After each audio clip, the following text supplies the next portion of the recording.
Hello my dear people, আজকের ভিডিওতে আপনাদের জন্য একটি কুইজ থাকবে। যেই কুইজের উত্তর দিতে পারলে সঠিক উত্তরদাতাদের মধ্যে থেকে একজনকে লটারির মাধ্যমে নির্বাচিত করা হবে। কুইজটি হচ্ছে, আমি আজকে একটি চরে যাচ্ছি, যেই চরে আসলে গত 1 বছর যাবত বিদ্যুৎ বিচ্ছিন্ন অবস্থায় আছে। কুইজটি হচ্ছে, সেই চরের নাম কি? সঠিক উত্তরটি আপনি ভিডিওর মধ্যে দেখতে পাবেন, তাই স্কিপ না করে ভিডিওটি সম্পূর্ণ দেখুন। আর সঠিক উত্তরটি অবশ্যই কমেন্ট করে যাবেন। তাহলে চলুন ভিডিওটি দেখা যাক। চরের গাছগাছালি শহরের মতো পরিকল্পিত নয়, বরং অবাধ্য এবং প্রাণবন্ত। কোথাও ঝাউবনের সনসনানি, কোথাও দিগন্তজোড়া কাশফুলের শুভ্র মেলা। শরতের বিকেলে সেই সাদা কাশ বনের উপর দিয়ে যখন হাওয়া বাতাস বয়ে যায়, তখন পুরো চর যেন সাদা শাড়ি পরা এক কুমারী বধূর মতো দোলে। বুনো লতাগুল্ম আর মাটির সেই সোদা গন্ধ নাকে এলে মনে হয় পৃথিবীর আদিমতম ঘ্রাণটা বুঝি এখানেই লুকিয়েছিল। এই যে আমার পিছনে দেখতে পাচ্ছেন, এটা হচ্ছে চায়ের দোকান। চরের ঘর বাড়িগুলো এক অদ্ভুত কারুকাজ। বাঁশের বেড়া, টিনের চাল আর তকতকে নিকানো মাটির উঠান, সব মিলিয়ে এক নিটোল শান্তি। এই ঘরগুলো স্থায়ী নয়, কিন্তু এদের মায়া অপরিসীম। নদীর ভাঙন খেলার সাথে পাল্লা দিয়েই এখানে বসতি গড়ে ওঠে। উঠানের কোণে লাল মরিচ শোকানো কিংবা মাটির চাল বেয়ে লাউ কুমড়োর লতার ঝুলে থাকা, এসব দৃশ্য যান্ত্রিক শহরের মানুষের কাছে এক অলীক স্বপ্ন মনে হতে পারে। ও যে দূরে আবসা যে গ্রামটি দেখা যাচ্ছে।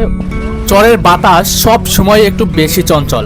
উত্তাল নদীর বুক চিরে আসা সেই ঠান্ডা বাতাস যখন কৃষকের কপালে জমে থাকা ঘাম মুছে দেয়, তখন জীবন ধন্য মনে হয়। চরের মানুষ নদীর ডাক চেনে, বাতাসের গতি দেখে ঝড়ের পূর্বাভাস পায়। তাদের যাপিত জীবনের পরতে পরতে মিশে থাকে এক ধরনের অনিশ্চয়তা, যা তাদের আরও বেশি জীবনমুখী ও সাহসী করে তোলে। বন্ধুরা, এটা হচ্ছে চর হকিয়াতপুর। অ্যান্ড এখানেও অনেক ট্রলার আছে। এখানে আমরা যে ট্রলারে আসলাম, এই ট্রলার আবার ব্যাক করবে হচ্ছে রাত্রে, সন্ধ্যার দিকে হয়তো ব্যাক করবে। অ্যান্ড আমরা যাব হচ্ছে শিকদারকান্দি সেখানে। সো ততক্ষণে আসলে এই চরের যে দৃশ্যগুলো আছে সেগুলো আপনাদেরকে দেখানোর চেষ্টা করবো। বিদ্যুতের লাইন দিছিল কত বছর আগে? দিছে তো আরো 4-5 বছর হইব আর কি। তারপরে 1 বছর আগে বিদ্যুতের লাইন বিচ্ছিন্ন হয়ে গেছে। কিভাবে হয়েছিল বিচ্ছিন্ন? ওইটা নদীতে কেউ কেউ বলে বালু কাটতে যাইয়া একটা ডেজারে ছিড়িয়ে গেছে, আর কেউ বলে এমনি ছিড়িয়ে গেছে নাকি। তারপরে যে বিচ্ছিন্ন হয়েছে আর সংযোগ করা হয় নাই। সরকারে জানাইছিলেন? সরকারে এমনি তো আর বা বিদ্যুৎ অফিসে জানানো হয়েছিল? বিদ্যুৎ ছিল, এমনি লোক গেছে, এমনি আমাদের এমপি প্রার্থী বাউল ভাই বলছে যে হ্যাঁ যোগাযোগ করবে আর কি। করছে কিনা এটা আপনারা জানি না, আমরা জানি না। আচ্ছা, তারপর থেকে এখন পর্যন্ত বিদ্যুৎ নাই? নাই, এখনো কোনো বিদ্যুৎ নেই। আচ্ছা আচ্ছা বন্ধুরা, এই চরে হচ্ছে আপনার প্রায় আরো 5 বছর আগে বিদ্যুৎ ছিল, কিন্তু বালু কাটে যে ওই ড্রেজারের কোনো ভুলভ্রান্তিতে হয়তো এই এলাকার লাইন বিচ্ছিন্ন হয়েছিল। কিন্তু তারপর থেকে গত 1 বছরে এই এলাকাতে কোনো লাইন নেই বিদ্যুতের। মানে বিদ্যুতের লাইন আসছে যেহেতু, মানে এই জায়গায় আসার মতো পরিস্থিতি না, তারপরে যেহেতু আসছে, তারপরে যখন আর কি এখন যেহেতু নাই, সেক্ষেত্রে এখানে বিদ্যুতের লাইনটা আসলে দেওয়া উচিত ছিল, কিন্তু এখন 1 বছর হয়ে গেছে যেহেতু বিদ্যুতের লাইনটা পায় নাই। যদি কোনো দায়িত্ববান ব্যক্তি ভিডিওটা দেখে থাকেন, তাহলে অবশ্যই এই এলাকাটি নিয়ে ভাববেন বা বিবেচনা করবেন। এই চরের নাম কি? দিয়ারা নারকেল বাড়ি। জি, দিয়ারা নারকেল বাড়ি। দিয়ারা নারকেল বাড়ি। এটা কোন উপজেলা? এটা হলো সদরপুর উপজেলা। ফরিদপুর জেলা সদরপুর উপজেলা এই স্থানটি। এই চরটির বয়স আনুমানিক 20 বছর। সেটা এখানকার গাছগাছালি দেখেই বোঝা যাচ্ছে। চরটি বেশ পুরনো।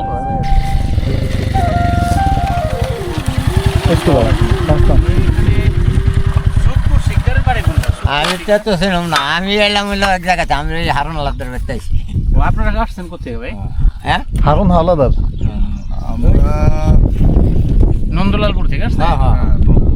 তাহলে মানে গাড়ি নিয়ে এখন ওদিক দিয়ে আসা যায়? ঘুরা হল লাগে, মানে পানি টানি নাই, কাদা পানিটা নাই, শুকাই গেছে না? ও, কাঠ দেয়া, মানে যাতে বসতে পারে সবাই। না আবার এটি গরুর ঘাস ফাস কাটার লাগে তো, কম পাওয়া, সেজন্য কাঠ দেওয়া। মানে এই যে ভাড়ার গাড়ি মহিষের খামার আছে তো, মহিষের খামারের ওই যে টানি, খেয়ার মার টানি, গাড়ি কি আর বসায় রাখার জন্য এগুলো গাড়ি, এসব গাড়িতে মাল টানার জন্য, এগুলো আর আরামের জন্য না। এই বিশেষ করে দুর্গমে আরামের জন্য কোনো মোটরসাইকেল না। কত কিলো এখান থেকে? তা মনে করেন যে 10 কিলো 15 কিলো টাইনে আইছি আমি।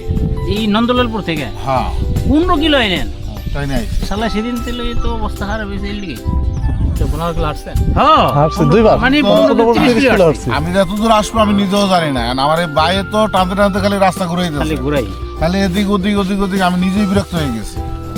আমরা সকালে নাস্তা না খাই বাইরেছি। অনেক মাতৃর বাচ্চা নিলে খাওয়াই দেওয়ায় এই জায়গাগুলোর মোটরসাইকেলগুলো আসলে এই যে বসায় রাখার জন্য না, বাইরে বলছে দেখেন, তার জন্য এই যে পিছনে একটা ব্যবস্থা রাখা আছে যেন মালামাল বেশি রাখতে পারে, এই কারণে। তো এই চরের মধ্যে কোনো কিছুই অকাজের নাই, আর চরের জীবনযাপনও খুবই দুর্বিষহ। চরের মধ্যে আমরা যে মোটরসাইকেলগুলো দেখি এগুলোর ম্যাক্সিমামই হচ্ছে গরুর খাবার বহন করার কাজে ব্যবহৃত হয়ে থাকে। বন্ধুরা দেখুন, একদমই একা একটি পুরো নিশ্চুপ এবং নিস্তব্ধ চরের মধ্যে আছি। এটা পদ্মার চর, আশেপাশে একদমই কেউ নেই, টোটালি মনে করেন যে ফাঁকা। আমার মনে হচ্ছে 10-15 কিলোর মধ্যে কেউ নাই, একদমই কেউ নাই। আমার সাথে একজন ছিল, তাকে আমি রেখে আসছি প্রায় 25 মিনিট আগে। আমাকে সে পথ দেখায় দিয়েছে যে এই দিক দিয়ে আমি যদি যাই, শিকদারকান্দি একটা দ্বীপ চর আছে, সে জায়গায় যাইতে আমার 20-25 মিনিটের মতো সময় লাগবে। সো আমি অলরেডি 30 মিনিট হেঁটেছি, আমরা এখন পর্যন্ত কোনো কিছু দেখা পাই নাই। একদম দেখুন, এপাশ দিয়ে পুরোটাই হচ্ছে একদম বন, মানে কাশবন যেটাকে বলা হয় সেটা। সো দেখা যাক আরও কতক্ষণ হাঁটতে হয়। এবং মাঝে মধ্যে দূরে কিছু বাড়ি টাড়ি ঘর এগুলো দেখা যাচ্ছে, ফাঁকা ফাঁকা একটি করে ঘর দেখা যাচ্ছে। সো সব মিলিয়ে আমার একা হাঁটতে ভালো লাগতেছে, খুব বেশি খারাপ লাগতেছে না। তারপরেও যাই, আমি দেখি কি হয়। বন্ধুরা, অনেক সময় হাঁটার পরে এই যে একটি বাড়ির দেখা পেয়েছি। এখানে একটি বাড়ি দেখা যাচ্ছে, যে বাড়িতে আসলে 1, 2, 3, 4টির মতো ঘর রয়েছে এবং কতগুলো ফ্যামিলি এটা ঠিক জানা নেই। আমি জানতে যাবও না, কারণ হুট করে একজন অপরিচিত মানুষ এই বাড়িতে আমি উঠবো না। তবে অনেক সময় পরে একটি বাড়ি দেখতে পেয়ে আসলে ভালো লাগতেছে। অ্যান্ড এখানে একটু দূরে দূরে বেশ কয়েকটি বাড়ি আছে। ওই যে আমার সামনে আমার সাথে যারা এসেছে তারা আছে, আর ও যে দূরে দেখতে পাচ্ছেন আরও কয়েকটি ঘর আছে। ওদিকটাতেও যে দূরে একটি ঘর রয়েছে। আর এখানে মোটামুটি হচ্ছে যে ফসল ফলে তার মধ্যে অন্যতম হচ্ছে এই যে কলই।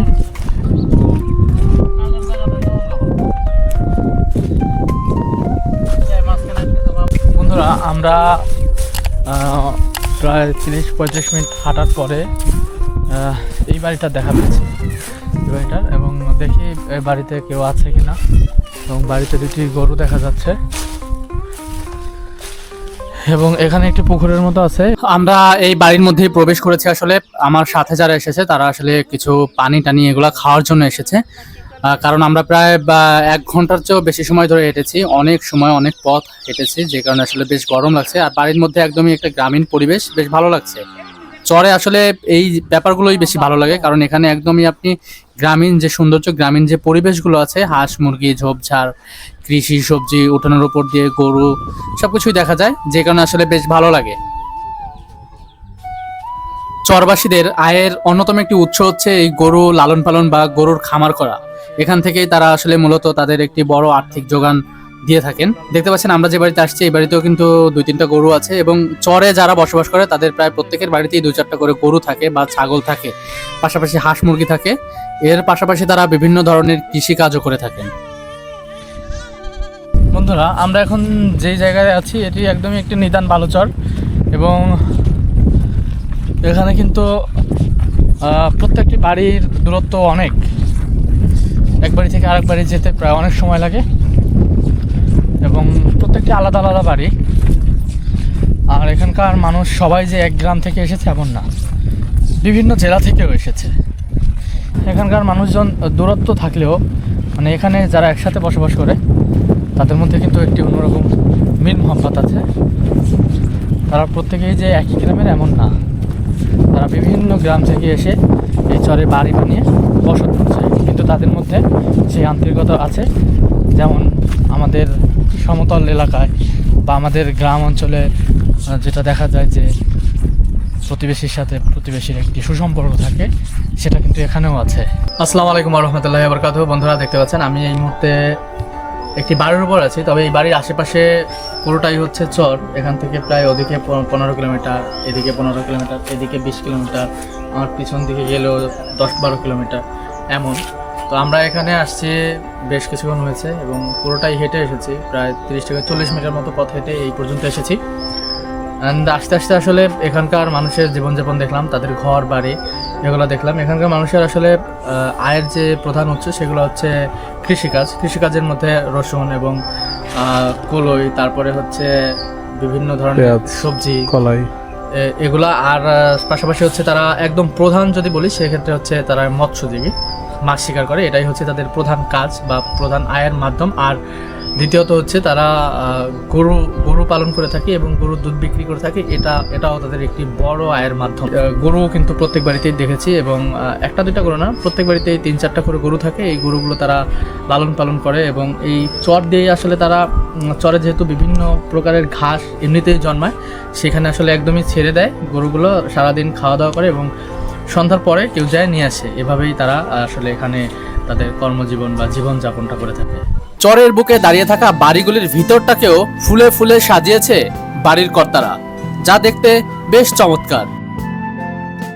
হ্যালো বন্ধুরা, আমার পিছনে দেখতে পাচ্ছেন সুন্দর একটি মোরগ ফুল গাছ লাগানো আছে, কয়েকটি আছে। আর পিছনে যেটা আছে বেড়ার, ওটা হচ্ছে রান্নাঘর। এবং এই জায়গাটিকে কিন্তু খুবই সুন্দরভাবে সাজানো হয়েছে। এই বাড়িতে তেমন কোনো মানুষ থাকে না, মাত্র 2 জন থাকে, তাও এই 2 জনই কিন্তু বেশ বৃদ্ধ। আমার পাশে দেখতে পাচ্ছেন একজন বৃদ্ধ মানুষ দাঁড়িয়ে আছে, তার বয়স প্রায় 80 বছরের উপরে এবং তার যে স্ত্রী আছে তার বয়সও বেশ 60-70 হবে। সো তারা দুজনেই কিন্তু এই বাড়িটিকে খুব সুন্দরভাবে সাজিয়েছে। দেখতে পাচ্ছেন আমার পিছনে অনেকগুলো কলা গাছ রয়েছে। আর বাড়িতে মাত্র 2টি ঘর আছে, যে ঘরে আসলে তারা থাকে এবং তাদের বিভিন্ন যে ফসলাদি হয় সেগুলো আসলে এই ঘরেই রাখা হয়। সো বেশ ভালো লাগছে আসলে এই জায়গাটিকে বা তাদের যে বাড়িটাকে খুব সুন্দর করে সাজিয়েছে, সেই পুরো ব্যাপারটিকে আসলে বেশ ভালো লাগছে। চরের মধ্যে এই দৃশ্যগুলো আসলে খুবই সুন্দর লাগে দেখতে। হাই বন্ধুরা, তো এইখানকার আসলে আমি তো বেশ কিছুটা পথ হাঁটাচলা করলাম এবং দেখলাম বেশ কিছু বাড়িতে গিয়ে তাদের সাথে কথা বললাম। এখানের বড় ধরনের সমস্যা হচ্ছে বিদ্যুৎ ছিল, আপাতত নেই। আবার প্রত্যেক বাড়িতে বিদ্যুৎ আছে এমন না, কখনোই কোনো বাড়িতে বিদ্যুৎ নাই এমন বাড়ি অনেক আছে। কিন্তু এখানে মূলত বিদ্যুৎ এসেছিল আরও 5-6 বছর আগে, কিন্তু এই মুহূর্তে বিদ্যুৎ নাই। কোনো একটা দুর্ঘটনার কারণে বিদ্যুৎ বিচ্ছিন্ন হয়েছে আর সেটাকে সংযোগ করা হয় নাই। আর হচ্ছে এখানে স্কুল আছে, তবে খুব কাছাকাছি স্কুল নেই। আপনাকে যদি আমি পুরো মাঠটার ভিডিও দেখাই, সেক্ষেত্রে আপনি দেখতে পাবেন যে এখানের বাড়িগুলোই অনেক বড় ডিস্টেন্স থাকে বাড়িগুলোর। সো সেক্ষেত্রে স্কুলের দূরত্ব অনেক বেশি, প্রায় 20 কিলোমিটার বা 15 কিলোমিটার এমন। তাছাড়াও যেটা প্রবলেম যে এখানে রাস্তাঘাট তো নেই, রাস্তাঘাট হওয়ার সম্ভাবনা খুব কম। কারণ এই চরের সম্ভাবনা কেমন আসলে সেটা এক্সাক্ট বলা যায় না। যে কোনো সময় চর ভেঙে যেতে পারে, আবার চর স্থায়ী হয়ে যেতে পারে। এই চরের বয়স যেমন এই মুহূর্তে, এই চরের বয়স আমি একজনের সাথে কথা বলেছি, সে জানিয়েছে এই চরের বয়স 15 বছরের মতো, 12 থেকে 15 বছর। সো এখানে এখনও কোনো ওইভাবে রাস্তাঘাট নাই, যেটা আছে সেটা হচ্ছে হাঁটার জন্য পথ আছে। আর যদি আপনি কোনো বাজার করতে চান, সেক্ষেত্রে বাজার করতে গেলে আপনাকে অনেক সময় নিয়ে আসলে বাড়ি থেকে বের হতে হবে, কারণ এখান থেকে হেঁটে যেতে হবে প্রায় 1 ঘন্টা বা 20 মিনিট বা 40 মিনিট এমন। হেঁটে যাওয়ার পরে আপনি ট্রলারের অপেক্ষা করবেন। ট্রলারও যে সব সময় আপনি যাওয়ার সাথেই পাবেন এমন না, ট্রলারগুলো আসলে তাদের নির্দিষ্ট টাইম আছে, সেই টাইম অনুযায়ী চলাচল করে থাকে। সো আপনি যদি বাজারে যেতে চান তাহলে আপনাকে সেই ট্রলারের জন্য অপেক্ষা করতে হবে এবং ট্রলার পর্যন্ত যাওয়ার জন্য অনেকটা পথ আপনাকে হেঁটেই অতিক্রম করতে হবে। সো এই পুরোটা সময়, এই পুরোটা যে এই চলাচলের জন্য যে একটি কষ্ট, দীর্ঘ সময় ধরে হাঁটাহাঁটি এবং ট্রলারের জন্য অপেক্ষা করা, তারপর আবার বাজার করা, বাজার করে আবার আসলে বাড়িতে আসা, এটা আসলে বড় ধরনের একটি কষ্টসাধ্য ব্যাপার। হ্যালো বন্ধুরা, আপনারা জানেন আমাদের দেশে কিন্তু একটা সময় ছিল যখন মানে আমাদের ওয়াশরুম, টয়লেট করার যে জায়গাটা, সেটা কিন্তু খুব উন্নত মানের ছিল না। তো আস্তে আস্তে সময়ের সাথে আসলে পরিবর্তন হয়েছে। আমাদের যারা আমরা আসলে শহর বা শহরের আশেপাশে সুন্দর গ্রাম, এরকম চর না, আমি এখন আছি একটি চরের মধ্যে।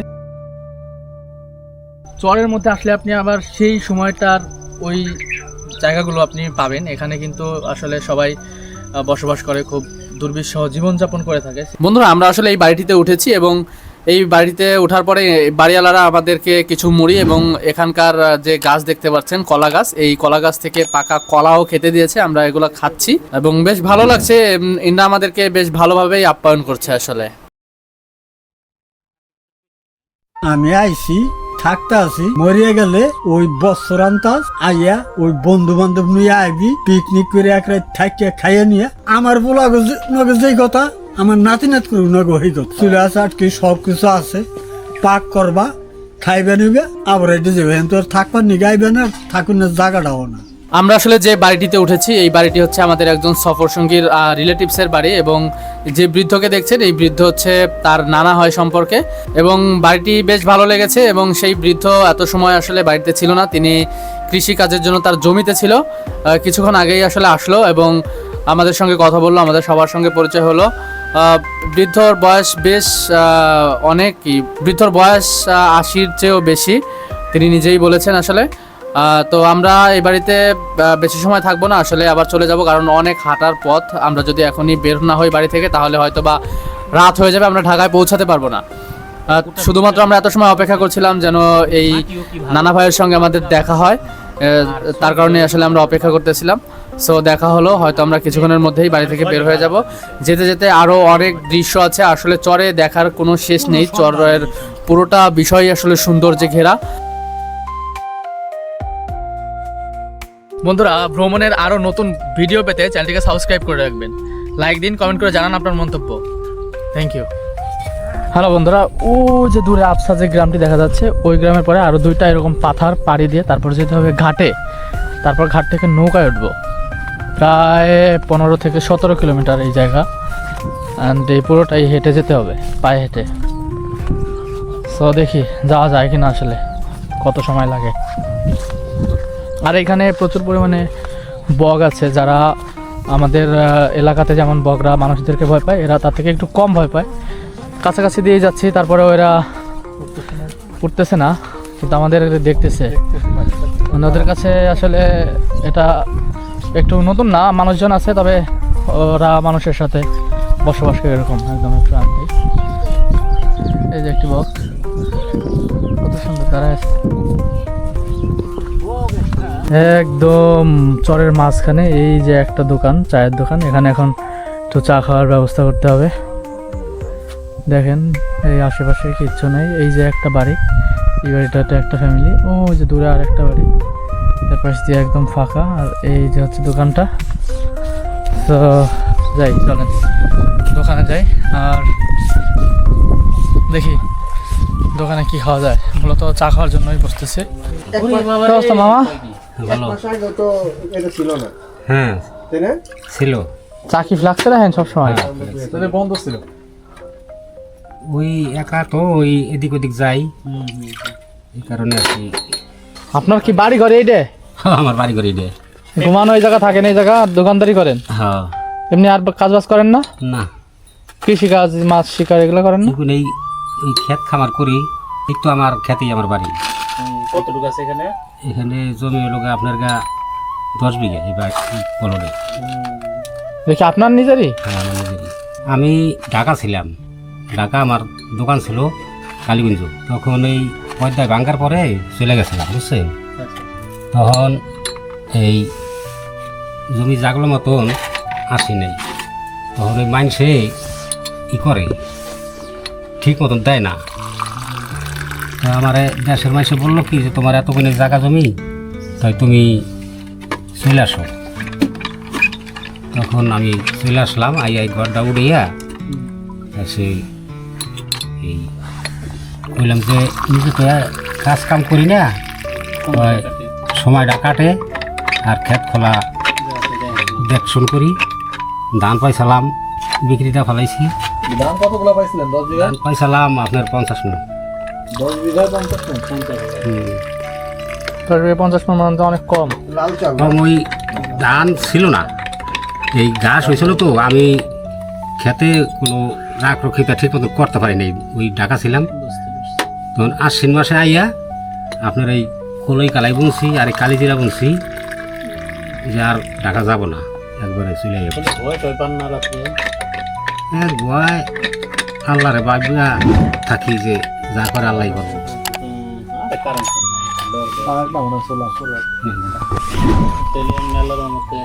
ফ্যামিলি কোথায় থাকে?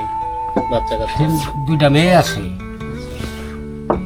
ও বিয়া দিছি, একজন বিয়া দিছি বিক্রমপুর, আর একজন বিয়া দিছি ঢাকা। একটা কম দেন, আমার ওই যে পপস বিস্কুট দেন 2 প্যাকেট। চরের মধ্যে এই ছোট দোকানটি বেশ ভালো লাগছে, মালামাল একটু কম আছে। 40 টাকা 40 টাকা। 3টা চানাচুর আর হলো 3টে চানাচুর আর 2টা পপস। তিনটা দিছি, হ্যাঁ তিনটা হ্যাঁ। দিছি। কত হয়েছে? 40 টাকা। 40। এই যে হচ্ছে দোকানটা, and এই দোকানে চা খাইলাম মাত্রই। অ্যান্ড এই যে আমার পিছনে দেখতে পাচ্ছেন, এটা হচ্ছে চায়ের দোকান। এই চরের মধ্যে খুব বেশি দোকান থাকে না, এই একটা ছোট দোকান আছে, and এই দোকান থেকে আমরা চাটা খাইলাম। চায়ের দোকানটা কিন্তু ছোট, মালামালও কম, কিন্তু ভালো লাগে আসলে। এত ফাঁকা জায়গা, চরের মধ্যে একটা দোকান আছে চায়ের দোকান। এখানে যদি মানে অনেক পথ হেঁটেছি তো, যে কারণে আসলে এখন এইখানে বসার পরে বেশ ভালো লাগতেছিল। And চা খাইলাম। আর দেখেন এই পাশ দিয়ে কয়েকটা বাড়ি আছে, আর হচ্ছে আমার পিছন পাশেও কিন্তু তেমন কোনো বাড়ি নেই, অনেকটা পথ। আমরা মূলত ওই যে একদম দূরে যে গ্রামটা দেখা যায় ওই গ্রামে যাব। আর এই পাশেও একটা বাড়ি আছে, ও পাশে একটা বাড়ি আছে। আর ম্যাক্সিমাম কিন্তু বাড়িঘরগুলো আসলে এত ফাঁকা ফাঁকাই, এখানে ডিস্টেন্স অনেক বেশি। সো এই দোকানেও কিন্তু এই সব বাড়ি থেকে মানুষজন এসে চাটা খায়, এবং ডিম টিম এগুলো পাওয়া যায়। টুকটাক বাজারের যে ইয়াগুলো, এগুলো মোটামুটি পাওয়া যায় এখানে। এই জায়গায় আপনারা বসবাস করছেন কত বছর হয়েছে? কতবার ভাঙছে এগুলা? এবার 3বার ভাঙ্গা হয়েছে।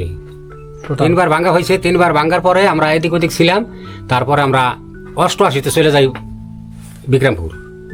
হ্যাঁ, তা বিক্রমপুর আমাকে যারা যারা গেছে সবাই আছে, বাড়ি ঘর করছে। আমরা ওখানে জায়গা জমিনে নিয়ে আমরা কিছু কিছু লোক আমরা এখানে আইসা এই জায়গা জমি দেখশন করতে আছি এখন। এর আগে বিক্রমপুরে ছিলেন? বিক্রমপুর ছিলাম, নদীতে ভাঙ্গার পরে। নদীতে ভাঙার আগে এখানে কি ছিল? একদম সর্বপ্রথম সর্বপ্রথম এটা গ্রাম ছিল। একদম গ্রামের নাম কি ছিল? এই জামাল শীতের গ্রাম, জামালশিদের গ্রাম, হ্যাঁ, চৌধুরীহাট। চৌধুরীহাট। এখানে একটা হাট মিলতো, সেই হাটে হ্যাঁ, বিরাট হাট বিরাট মিলতো। হাট। হ্যাঁ, বিরাট হাট মিলতো। পরে ওই ওটা আপনি সময় দেখছেন? হ্যাঁ এটা আচ্ছা, কত তারপরে বছর আগের জানি ঘটনা এটা? হ্যাঁ, এটা কত বছর আগের? এটা ধরেন আজকে 30 বছর যাবত আগে ভেঙে গেছে কেন ওই হাটটা। প্রথমবার ভাঙছিল, প্রথম। ওইবার হলো প্রথম পদ্মায় হুম, হুম, ভেঙে গেল পুরো আপনাদের গ্রামটা। হুম, হুম। 30 বছর আগের ঘটনা এটা। 30 বছর আগের ঘটনা। তারপরে এটা আবার জাগলো কত বছর পর? ফিরা 5-6 বছর পরের জায়গা গেল জায়গা। হ্যাঁ, পরে আসেন নাই তখন? আবার আসলাম আসছিলেন, আবার আসলাম মতন আবারও বাংলো। আবার ভেঙে গেল। কয় বছর পর বাংলো এবার? আবার বছর 8 পরে আবার ভেঙে গেল গা। 8 বছর পর ভেঙে গেল গা। আবার আমরা এদিক ওদিক ওই মাদ্রাসা চলে গেলাম। তা ওইখান কোনে আবার আমরা থাকাকালীনে আবারও জায়গা চর পড়লো মতন আবার আমরা আসলাম। হ্যাঁ হ্যাঁ।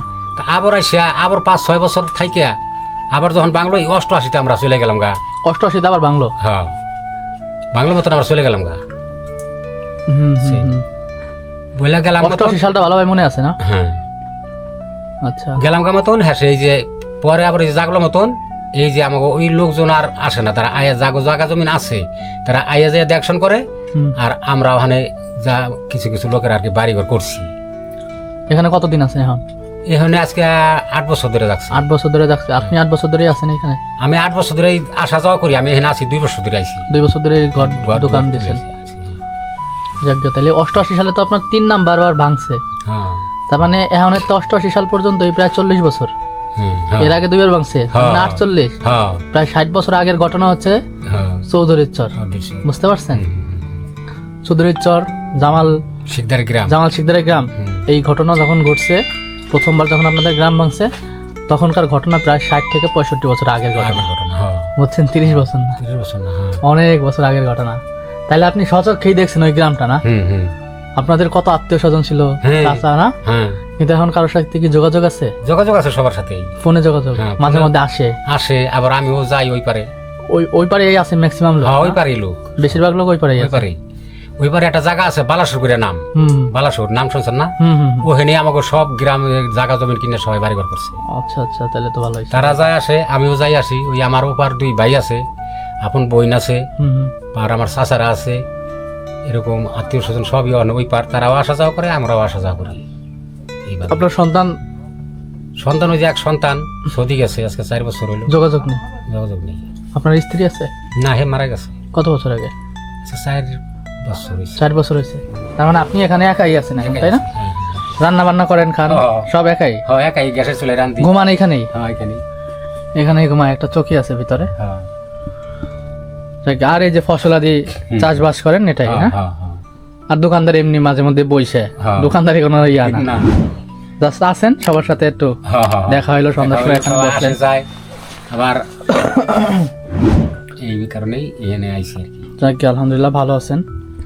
এখানের পরিবেশও খারাপ না, খালি একটু নির্জনতা, আশেপাশে মানুষজন নাই, বাজার দূরে, হ্যাঁ হ্যাঁ এই ধরনের কষ্টই। তাছাড়া প্রাকৃতিক পরিবেশে থাকা তো আসলে মানে স্বাস্থ্যের জন্য হাট আবার ওই সেই সর্দির হাটি আবার মিলাইছে ওই জায়গায় ওই পাশে হ্যাঁ। এই চরেই নাকি এই চরের চরেই এই চরে এই যে এখানকার ধরেন 2 কিলো হইব 2 কিলো হ্যাঁ ওখানে হাট হাট মেলে। মিলে কিন্তু জাকজমক অন্তরে হয় নাই, আস্তে আস্তে হইতে আছে। বাজার কি ছোট?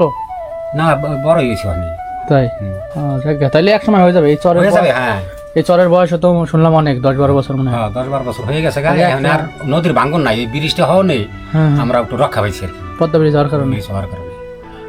আবার ওই জায়গায় যে বাদ দিছে না বিভিন্ন, হ্যাঁ, বাদ দিছে তো আমাকে আমরা বেরিয়ে বাদ দিছে, এই কারণেই ওখানে গাঙ্গে সেই সুত নাই। আর ভাঙ্গে আজকে মনে করেন 5-7 বছর ধরে ভাঙ্গে না, আচ্ছা আচ্ছা। নদীতে কোনো ভাঙ্গন নাই। আগের সেই নদী নাই, নদী মরে যাচ্ছে। নদী মরে যাচ্ছে। ব্রিজটা হওয়ার পরে গো নেই, পদ্মা একদমই হয়ে গেছে, নিউট্রাল হয়ে গেছে। এতে ক্ষতিও আছে লাভও আছে কিন্তু, হ্যাঁ। ঠিক আছে। মানুষজন বসবাস করতে পারতেছে, ওদিক দিয়ে হ্যাঁ। আরো দেখা যায় 20 বছর পরে এই জায়গায় এরকম ফসল হবে না, ঠিক আছে। ওকে, ধন্যবাদ আঙ্কেল, আচ্ছা। দেখা হবে ইনশাল্লাহ। আচ্ছা। ওকে।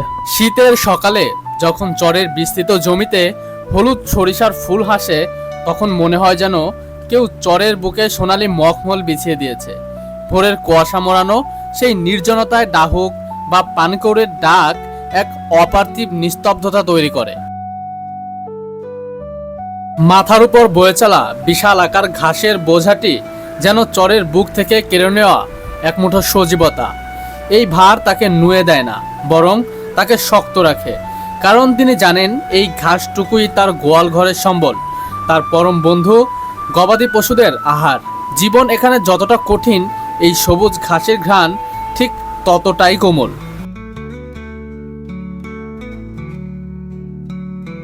বন্ধুরা দেখুন, এই জমিটিতে অসংখ্য পরিযায়ী পাখি কিন্তু বসে খাবার খাচ্ছে। পাখিগুলোর নাম খুব সম্ভবত শামুকখোলা। এখানে প্রচুর পরিমাণে পাখি দেখা যাচ্ছে, কারণ এই জায়গাটিতে তারা নির্ভয়ে আসলে চলাফেরা করতে পারতেছে, যেই কারণে আসলে এই পাখিগুলোকে এখান দিয়ে বেশ দেখা যাচ্ছে। আগেও কিছু বক দেখেছি আমরা, এবং এরকম বেশ কিছু পাখিও দেখেছি। সো এই পাখিগুলো আসলে চর ছাড়া তেমন একটা দেখা যায় না। চরে আসলে আপনি এরকম বিভিন্ন রকমের পাখিও দেখতে পারবেন। হ্যালো বন্ধুরা, আমার সামনে একটি বাজার রয়েছে। এই বাজারের নাম হচ্ছে বলদা বাজার। নামটা কেন বলদা বাজার হচ্ছে সেটা আমরা এক্সাক্ট জানি না, তবে ধারণা করা যায় এই চরে তো বেশ গরু লালন পালন হয়, হয়তোবা সেই গরুকে কিন্তু আমরা বিভিন্ন অর্থে বলদও বলে থাকি, সেই অর্থে হয়তোবা বাজারটির নামকরণ করা হয়েছে বলদা বাজার। এবং এখানে কিন্তু বিভিন্ন ধরনের সবজি বা মাছ, এখানে যে নদীর মাছ পাওয়া যায়, এবং তাছাড়াও এখানকার স্থানীয় সবজি চরের বাসিন্দারা এখানে বিক্রি করতে আসেন।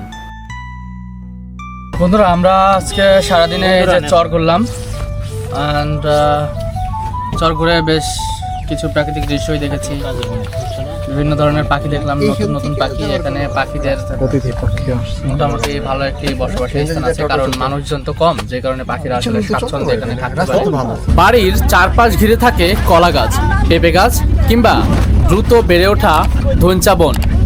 এই গাছগুলো কেবল ফলই দেয় না, বরং চরের প্রবল বাতাস থেকে ঘরগুলোকে আড়াল করে রাখে। বাঁশ আর কঞ্চির তৈরি ছোট ছোট বেড়া দিয়ে প্রতিটি বাড়ির সীমানা আলাদা করা থাকে, যা দেখতে অনেকটা শৈল্পিক বেষ্টনীর মতো মনে হয়। নদী তার প্রবাহমান ধারায় কেবল ভাঙে না, গড়েও। প্রমত্তা পদ্মা কিংবা উত্তাল মেঘনার বুক চিরে যখন এক চিলতে ভূমি জেগে ওঠে, মনে হয় যেন ধরিত্রী তার ক্লান্ত ললাটে এক টুকরো পলিমাটির টিপ পড়েছে। চরের সৌন্দর্য কোনো কৃত্রিম তুলের টানে নয়, বরং প্রকৃতির নিজ হাতে আঁকা এক অকৃত্রিম ক্যানভাস। বন্ধুরা, এই মুহূর্তে আমরা ঘাটে চলে এসেছি, অ্যান্ড এখান থেকে ট্রলারে করে আবার আমরা নারিশা ঘাটে গিয়ে পৌঁছাবো। বন্ধুরা, এখন আমরা আছি হচ্ছে এটা নন্দলালপুর ঘাট। এখন এই জায়গাতে আসছি এবং এখান থেকে আমরা ট্রলারের জন্য অপেক্ষা করতেছি। ট্রলার আসলে আমরা এখান থেকে সোজা চলে যাব, আমরা এখান থেকে নারিশা ঘাটে যাব। এটা হচ্ছে নন্দলালপুর ঘাট এবং এখান থেকে ট্রলারের জন্য অপেক্ষা করতেছি। ট্রলারে ওঠার পরে নারিশা ঘাটে গিয়ে পৌঁছাবো। নারিশা থেকে আমরা বাসে করে আবার ঢাকা ব্যাক করবো। দেখতে পাচ্ছেন এই জায়গাটিও কিন্তু বেশ ভালোই লাগতেছে। দুপাশেই অনেক ট্রলার আছে, ওদিকটাতে অনেকগুলো ট্রলার আছে, এদিকটাতেও ট্রলার এসে থামবে এবং সেই ট্রলারে করে আমরা কিন্তু ওপাশে ঘাটে যাব। আর এই যে পদ্মা দেখতে পাচ্ছেন, এই পদ্মাটি হচ্ছে মেইন পদ্মা নদী। দেখতে পাচ্ছেন এটা অনেক বড়, এখান থেকে ওই পাশে কিন্তু দেখা যাচ্ছে না, এবং এই মুহূর্তে সন্ধ্যা নেমে গেছে, যে কারণে আসলে আলো দেখা যাচ্ছে না। বন্ধুরা দেখতে পাচ্ছেন এই পাশটিতে একদমই চরের উপরে কিন্তু দুটি নৌকা রাখা আছে। এই নৌকাগুলো আসলে পুরাতন হয়ে গেছে, এই কারণে এখানে রেখেছে, অথবা নতুন করে আবার নির্মাণ করবে হয়তো। এই আশেপাশে এই নৌকালাদের বাড়ি, আর এ পাশটিতে অনেকগুলো ট্রলার আছে। আর এটা হচ্ছে মূল পদ্মা নদী, যেটার এ পাশ থেকে ও পাশে কিন্তু দেখতে পাচ্ছি না। আমরা এই পাশ দিয়ে আসলে পার হয়ে নারিশা ঘাটে যাব, দেন সেখান থেকে আসলে ঢাকাতে যাব।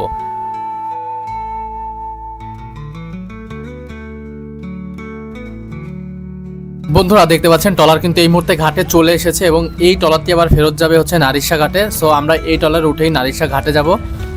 সো দেখতে থাকুন, আমরা এই প্রমত্ত পদ্মা নদীতে আসলে পাড়ি দিয়েই যাব। সো যেতে যেতেও হয়তো আপনাদেরকে কিছু দেখাবো, সুন্দর দৃশ্য থাকবে হয়তোবা।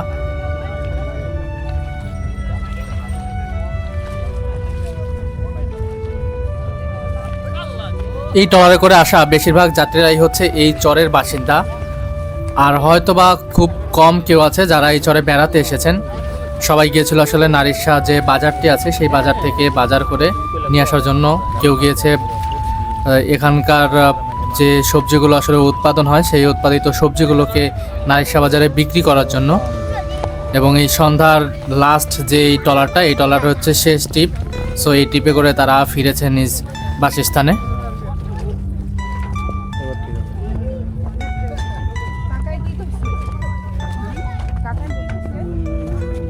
নদীর কূলে দাঁড়িয়ে আছে একটি ট্রলার এবং বিশাল বড় এই পদ্মা নদী।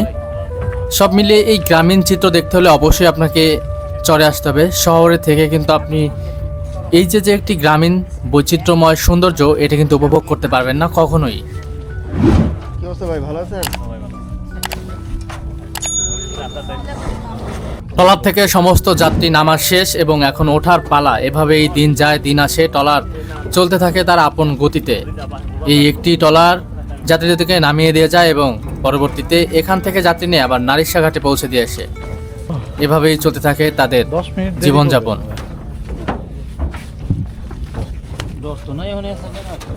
ট্রলারটি ছুটছে তার আপন গতিতে, যাত্রীরা অপেক্ষায় নিজ নিজ স্থানে ফিরে যাচ্ছে, কেউ বা যাচ্ছে প্রয়োজনীয় দ্রব্য কিনতে।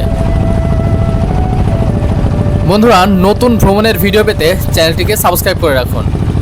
আজকের ভিডিও পর্যন্তই। সুস্থ থাকবেন, ভালো থাকবেন। আল্লাহ হাফেজ।